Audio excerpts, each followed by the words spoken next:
How to put TikTok in dark mode.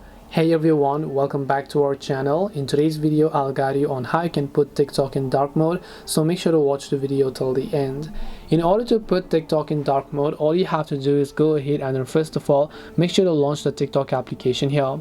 Once you launch the TikTok app, you just have to tap the profile icon from the bottom right, and currently you can see that I'm on a lighter theme. So if you want to switch to dark theme, you have to tap the three lines option from the top right and then just go to settings and privacy.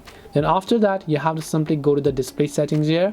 Once you go to display settings, you can say light and you can say dark.